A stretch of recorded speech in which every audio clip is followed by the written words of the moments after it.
Team with a Vision presents Tip of the Day. In this segment, Chaz Davis interviews Coach John Furey.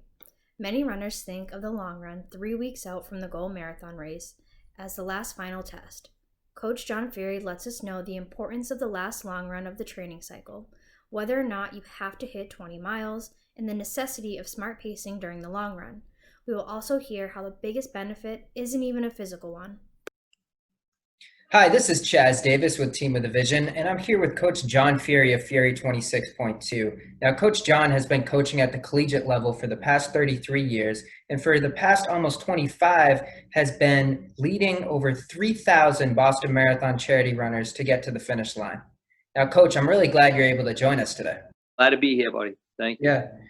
So let's just jump into the first question here, and it revolves around that last big long run, and the magic number of 20 miles is thrown around quite a bit. And so that's typically, 3 weeks out from the big event. And so is it really true that the 20-mile long run should be at 20 miles, or does it vary from individual to individual, a little more, a little less? How does that really play out? Yeah, it's a great question, and probably the single most important question in the entire training cycle. 20 miles is not a magical number. There's really no hard physiological data that says that's the amount you need to run. But mentally, just the confidence factor of getting 20 seems to be big. Now, does that mean if you are a novice marathoner and you don't get a 20-mile training run in, you won't have a good race? Absolutely not at all. So I would base my distance on that day on several factors. One, what you've been doing currently. If your longest run going into next week is a 14, then we don't want you jumping to 20. You might go to 16 or 17. If you're a little more seasoned and you've had a couple of 18s in, 20 might be the call.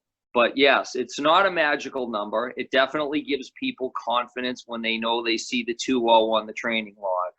And people have run really good marathons, peaking at 17 and 18, and people have done multiple 22s and maybe gone a little bit too far.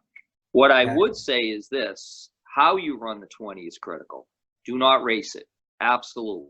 If anything, maybe 8 of those miles should be at a potential marathon pace, no more than that. And it's easy to get a little bit carried away on that day, being the last long run, potentially the longest run you've done in this cycle. So it's easy to feel like you really have to put the pedal down and race it. And that would probably be the single biggest mistake you could make in your training cycle, is to run that one like a race. Team with a Vision will be back soon with more tips leading up to race day.